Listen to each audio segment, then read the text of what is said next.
Bon, François-Xavier Bellamy, bonjour. Bonjour. Merci d'être avec nous. Alors, député européen LR, on le sait, votre livre Espérer, publié par Grasset, est sorti la semaine dernière. François-Xavier Bellamy, regardons, vous étiez professeur. En fait, vous êtes professeur. Hein, c'est votre profession. C'est mon métier. C'est votre métier.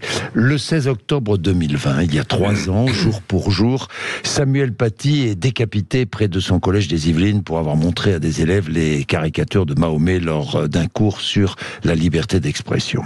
Aujourd'hui, une minute de silence sera observée dans chaque classe de France, et école, collège, lycée à 14h. Les cours commenceront à 10h. Les professeurs se rencontreront avant. Vous êtes professeur, donc. Que diriez-vous à vos élèves? Quels sont les mots que vous emploieriez? Samuel Paty est mort, vous l'avez dit, Jean-Jacques Bourdin, pour avoir montré ces caricatures. En réalité, il est mort pour avoir représenté la liberté, pour avoir représenté la transmission du savoir et de la culture. Et je ne sais pas si vous vous rappelez, mais au moment où il avait été assassiné, il y avait eu, modestement, heureusement, mais enfin ce débat avait quand même existé, de savoir s'il aurait fallu montrer ces caricatures, s'il n'avait pas été trop loin. Aujourd'hui, on le voit, Dominique Bernard est mort parce qu'il incarnait la même chose. Il incarnait le savoir, la transmission, la culture. Le terroriste qui est rentré dans son lycée il y a quelques jours a dit « Je veux un prof d'histoire ». Il cherchait un professeur d'histoire.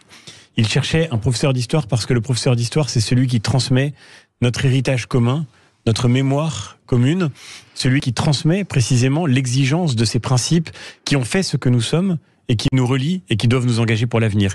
Et je crois qu'aujourd'hui, nous avons le devoir de ne pas nous habituer. C'est le grand danger, le grand danger.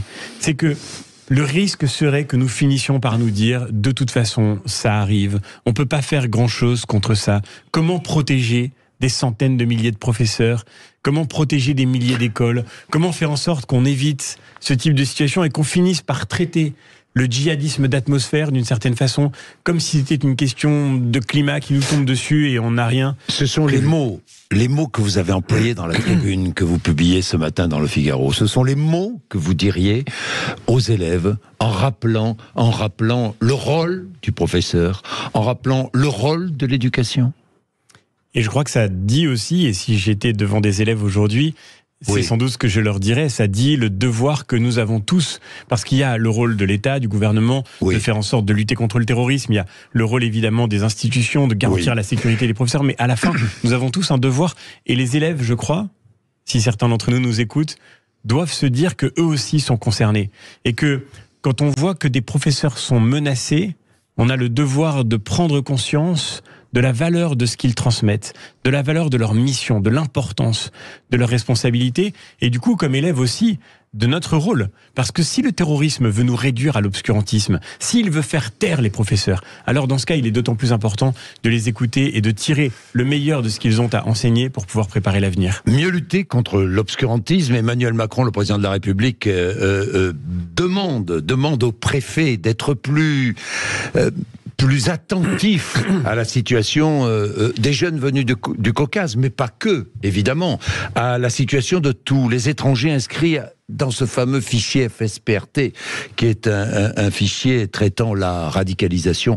Je crois qu'il y a un peu plus de 5100 personnes en France qui sont inscrites dans ce fichier. Que faut-il faire? Il faut expulser les étrangers qui sont inscrits dans ce fichier? Moi, je suis stupéfait de cette consigne du président de la République qui nous dit aujourd'hui, hier plus exactement, les préfets doivent regarder dans le fichier des personnes dangereuses, parce que c'est de ça qu'on parle, lesquelles sont expulsables. Et ce serait peut-être bien de regarder si on ne peut pas les expulser. Mais il aurait peut-être fallu s'y prendre avant. Il aurait fallu s'y prendre plus tôt. Est-ce qu'on a besoin d'attendre que les morts se répètent, que les crimes se reproduisent? Est-ce qu'on a besoin d'attendre que le terrorisme islamiste frappe sur notre sol pour se dire qu'il est temps de protéger les Français? Donc oui, nous le disons, et nous le disons depuis des années. Il faut enfin réussir à réarmer l'État sur le plan migratoire notamment, pour que des gens qui sont étrangers, qui sont dangereux, qui sont islamistes, qui professent la haine de la France, qui constituent une menace pour les Français, que ces gens-là soient empêchés de nuire avant qu'ils aient tué. Et ça, c'est l'enjeu évidemment du débat sur la loi immigration que nous devons avoir aujourd'hui. Parce que mettre hors d'état de nuire des gens qui menacent les Français, des étrangers qui sont en France en disant leur haine du pays, eh bien c'est évidemment le premier devoir de l'État. Alors, adoption de cette loi avant la fin de l'année, c'est ce que demande la présidente de l'Assemblée nationale. Oui, évidemment expulsé, oui, mais dans le cas de cet homme qui a tué de Mohamed Mogouchkov, il était inexpulsable parce qu'en 2014, sa famille n'a pas été expulsée. Lui était inexpulsable ces derniers temps parce que il avait moins de 13 ans quand il est entré en France. Mais il est entré à l'âge de 5 ans. Qu'est-ce que les Français qui nous écoutent peuvent se dire sur cette situation ? Écoutez, Jean-Jacques Bourdin. Oui. Cet homme a été débouté par 2 fois du droit d'asile. 2 fois. Une fois avec sa famille quand il était mineur, une autre fois débouté quand il est devenu majeur et qu'il a refait une demande. Il était par ailleurs identifié parce que ses professeurs l'avaient signalé pour son danger, il a même été pour sa radicalisation islamiste. La veille il était surveillé, il était fiché S et pourtant il était inexpulsable. Eh bien c'est ça le grand scandale que nous vivons aujourd'hui. C'est que l'injustice aujourd'hui, c'est-à-dire le fait d'être illégalement sur notre sol, d'y être entré illégalement, de s'y maintenir illégalement, l'injustice trouve le secours de la complexité normative, de la loi, de la jurisprudence, des magistrats, des militants associatifs de gauche qui ont empêché l'expulsion de cette famille il y a quelques années maintenant. L'injustice 2014. La plus profonde, celle qui finit par faire des morts en France, elle trouve le secours du droit. Donc il faut remettre le droit à l'endroit et il faut sortir de cette impuissance de l'État organisé par la loi elle-même aujourd'hui. Et que faites-vous des binationaux ?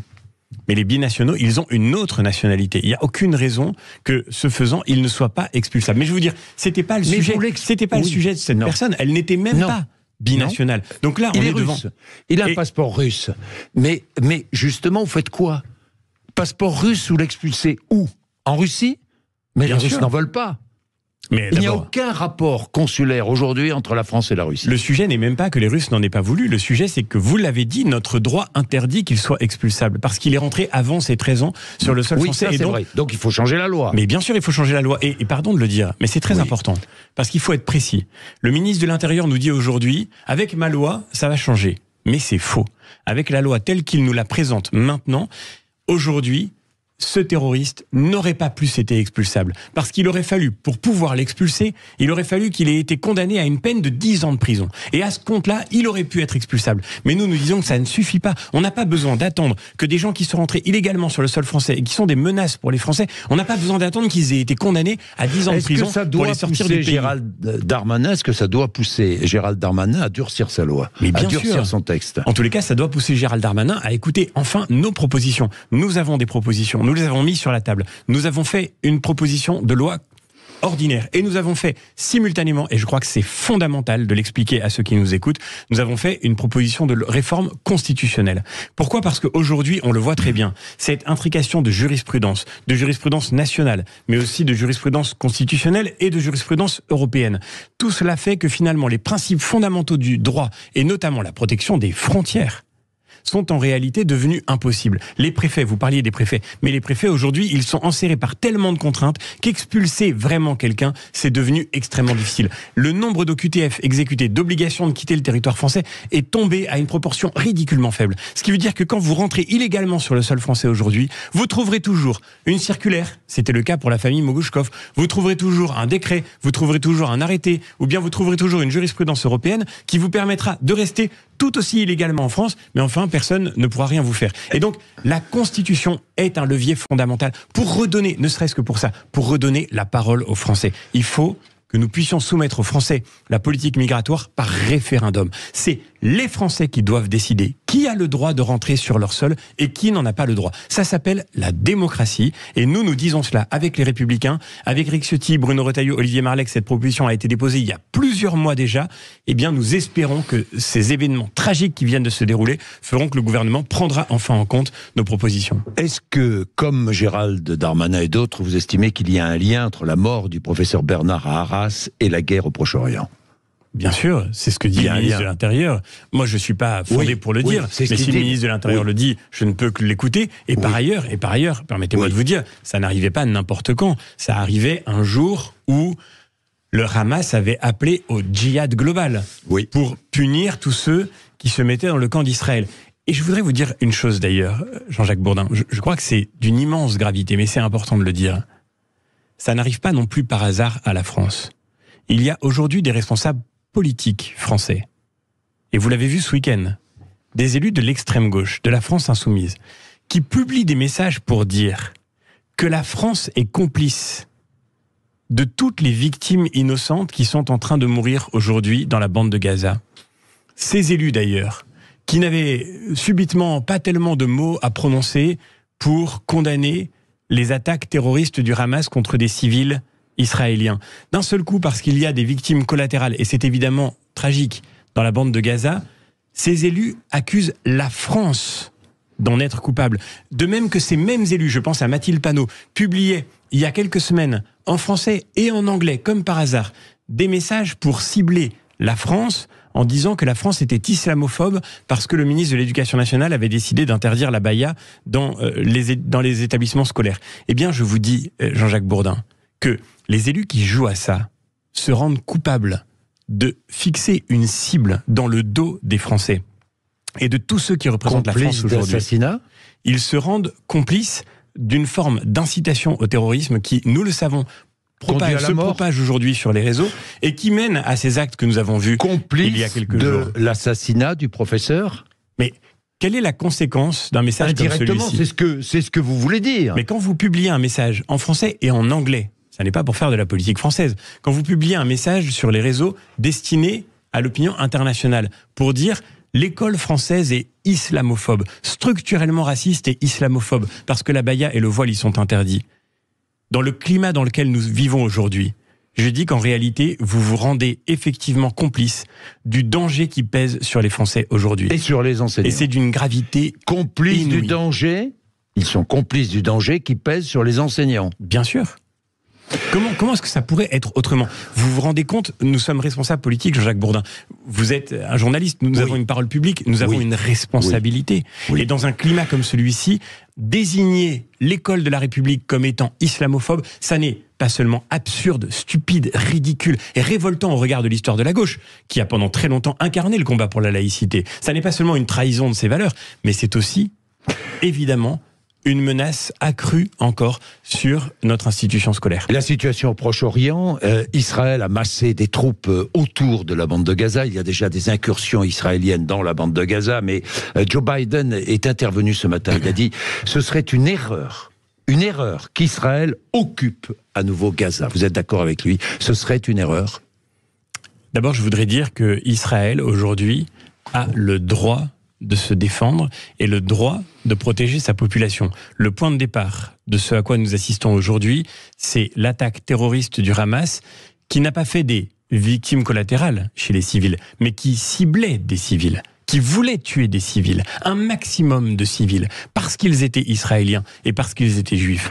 Et donc Israël aujourd'hui a le devoir, le droit et le devoir de protéger sa population contre le Hamas. Et nous savons que la tragédie actuelle, c'est le Hamas qui en est responsable parce que c'est le Hamas qui utilise la population civile de Gaza comme un bouclier humain. Ces dirigeants, eux, les dirigeants du Hamas, corrompus, très tranquilles, ils pilotent tout ça depuis le Qatar où ils sont bien en sécurité. Le Hamas veut la destruction d'Israël et veut la destruction du peuple juif. L'extermination du peuple juif, c'est clair. Mais aujourd'hui, le Hamas ne trouve-t-il pas des arguments dans la politique du gouvernement israélien ?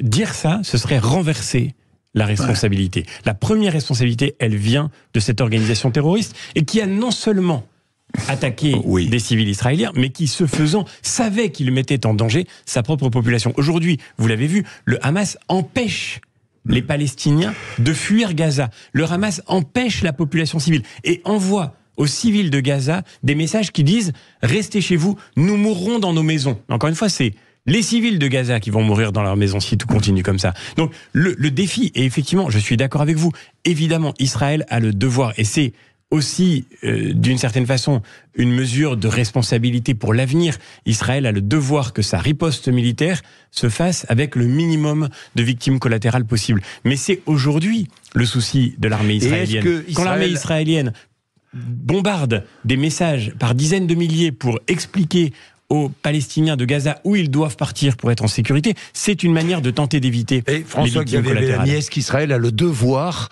de créer toutes les conditions pour qu'un jour un État palestinien réel naisse? Certainement. Et s'installe vraiment à ses frontières. Il n'y a pas d'autre solution, certainement, qu'une solution à deux États. Mais il n'y a pas d'autre solution. Oui, mais encore une fois, je voudrais qu'on n'oublie pas que ce dont nous parlons ici, ce n'est pas du conflit israélo-palestinien. Parce que le Hamas ne représente pas le peuple palestinien.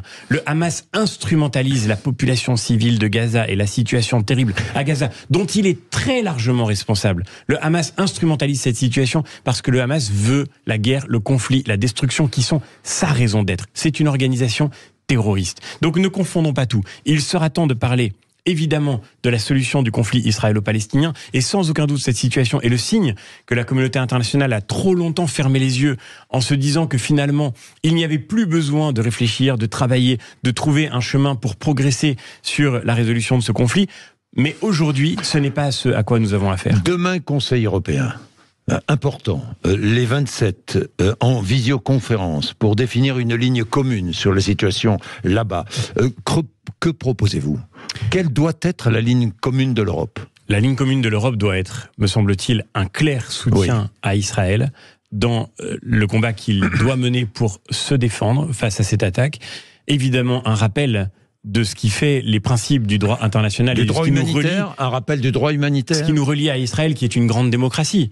Et encore une fois, je ne doute pas du tout que ces principes nous relient. Mais maintenant, la dernière chose, c'est regardons ce que l'Union européenne a le devoir de faire pour elle-même. Parce qu'elle a aussi sa responsabilité. Je vais à Strasbourg juste après notre conversation. Nous serons réunis pour la séance plénière. Nous allons voter le budget européen. Et bien, dans le budget européen, notre groupe porte l'exigence fondamentale de réviser les politiques humanitaires, les politiques budgétaires d'aide humanitaire à Gaza. Pourquoi ? Parce que nous savons très bien que le risque est grand que cette aide humanitaire ait pu être détournée. Ça veut dire réduire l'aide humanitaire à Gaza. Ça veut dire mieux cibler l'aide humanitaire avec une rigueur absolue cette aide humanitaire pour garantir qu'elle ne tombe jamais, mais pas supprimer l'aide humanitaire dans les mains des terroristes. Aux Palestiniens. Bien sûr que non. Il y a une situation humanitaire absolument tragique, mais cette aide humanitaire, elle peut aussi être livrée en matériel, en produits de première nécessité, en eau. Elle peut être livrée directement avec des moyens qui ne sont pas susceptibles d'être détournés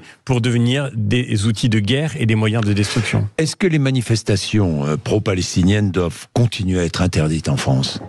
Bien sûr. Oui. Parce qu'aujourd'hui, ces manifestations sont en réalité le paravent d'une haine antisémite qui s'exprime de manière décomplexée dans nos pays et dans notre pays en particulier. Est-ce que vous avez vu que sur la place de la République, Jean-Jacques Bourdin, est-ce que vous avez vu que sur la place de la République, des individus montés sur la statue de la République au moment d'une manifestation interdite en soutien au Hamas ont brandi le bras pour faire des saluts nazis. C'est à cela que nous assistons aujourd'hui. Le retour du pire, c'est-à-dire la haine du juif en tant que juif à l'intérieur de nos pays, qui prend prétexte de l'actualité internationale pour s'exprimer de manière totalement débridée. C'est ça qu'il faut combattre. Nous sommes en guerre contre l'islamisme, vraiment en guerre là.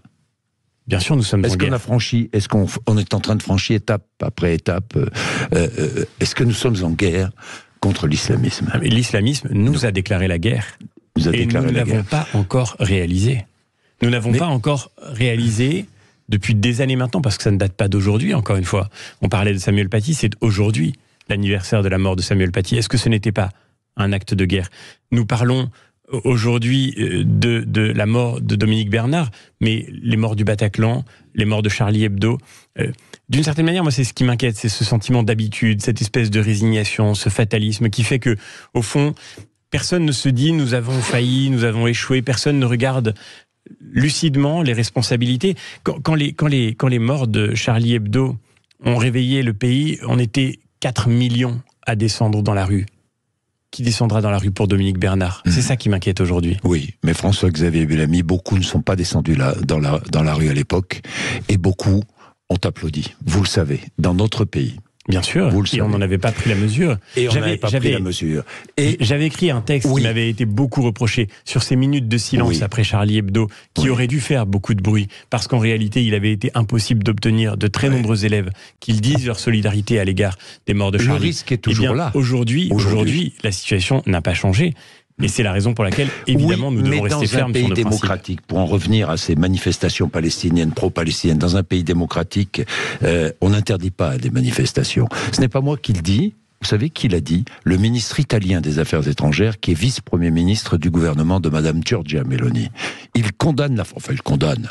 Le mot est trop fort. Il reproche à la France d'interdire les manifestations pro-palestiniennes. Écoutez, je travaille tous les jours au Parlement européen. J'ai été très meurtri quand la France s'est permis de condamner la politique de Madame Meloni. Je ne voudrais pas que la même chose arrive dans le sens inverse. Je crois que les pays européens doivent se respecter. Justement. Ils font chacun face à des défis singuliers. Et la France, elle est devant aujourd'hui ce défi majeur de la lutte contre l'islamisme. Et nous avons le devoir de rester ferme. Dans une démocratie, en effet, on a le droit de manifester. Mais le droit de manifester, la liberté d'une manière générale, ça n'est pas la liberté de faire n'importe quoi ou de dire n'importe quoi. La liberté, elle a ses règles et il n'y a pas de liberté sans responsabilité. Et je crois qu'aujourd'hui, nous avons la responsabilité de préparer notre pays aux défis qui viennent en étant intraitables quand les principes fondamentaux sont en cause. Actualité hier aussi, élection en Pologne. L'opposition a gagné les élections. Les nationalistes conservateurs ont été battus. Est-ce le signe d'un attachement à l'Europe de la part du peuple polonais ? Oui, alors même si on ne peut pas transposer le débat en France, parce que le gouvernement polonais sortant n'était pas anti-européen, ne voulait pas sortir de l'Union européenne. Non. Aujourd'hui, d'une manière générale, il n'y a plus dans les pays européens, je ne crois pas qu'il y ait de mouvement majeur vers un exit, dans tous les cas, les anti-européens polonais ont été largement battus puisque l'extrême droite a obtenu moins de 6% dans cette élection. Mais je crois que ce qui serait dangereux, c'est de ne pas regarder en face malgré tout, même si, encore une fois, il n'y a plus, vous le disiez, de mouvement déterminé pour sortir de l'Union européenne aujourd'hui dans les 27, malgré tout, il faut regarder en face la nécessité de réformer en profondeur l'Union européenne pour faire en sorte qu'elle retrouve vraiment son efficacité, qu'elle soit à la hauteur de la mission qui doit être la sienne. Et aujourd'hui, par bien des aspects, nous en sommes encore très loin. Est-ce que vous allez conduire la liste LR aux européennes du printemps prochain? On verra, la décision ne m'appartient pas. Elle appartient à notre famille politique. Vous le souhaitez? Moi, je serais très heureux de pouvoir retourner dans cette élection pour défendre d'abord notre bilan. On a travaillé pendant 5 ans d'arrache-pied pour défendre les Français et la France au Parlement européen. Et puis je serais heureux de pouvoir faire... Oui, je vous le réponds sincèrement, oui, bien sûr. Vous aimeriez pouvoir la conduire. Mais encore une fois, cette décision ne m'appartient pas. Et le sujet... Vous voyez, on le disait à l'instant, la nécessité de réformer l'Union européenne, de faire en sorte que la France retrouve sa place dans cette Union européenne, ça dépasse de très très loin, vous savez, ma petite personne. Et je pense que ce qui intéresse les Français, c'est pas de savoir quel sera le destin de François-Xavier Bellamy. Ce qui intéresse les Français, c'est de savoir comment on va réussir à réparer cette Europe pour qu'elle soit de nouveau à la hauteur de sa mission. Européen. François-Xavier Bellamy. Mais justement, je crois qu'il faut pas rentrer. Nous avons la chance de vivre en Europe. Nous avons de la chance d'être les héritiers de cette civilisation européenne magnifique et je crois qu'on peut se le dire aujourd'hui quand on voit la montée des totalitarismes, la montée des menaces autoritaires dans le monde. Partout. Oui, nous avons la chance de vivre dans cette Europe qui est héritière de ces principes de liberté qui nous engagent. Mais cette chance-là, encore une fois, elle nous rend responsables. Et maintenant, c'est notre devoir de faire en sorte que l'Europe retrouve sa force et qu'elle retrouve sa force en rendant nos pays plus forts et non pas en fragilisant la souveraineté de nos États. Et ce sera l'un des enjeux majeurs de cette élection européenne.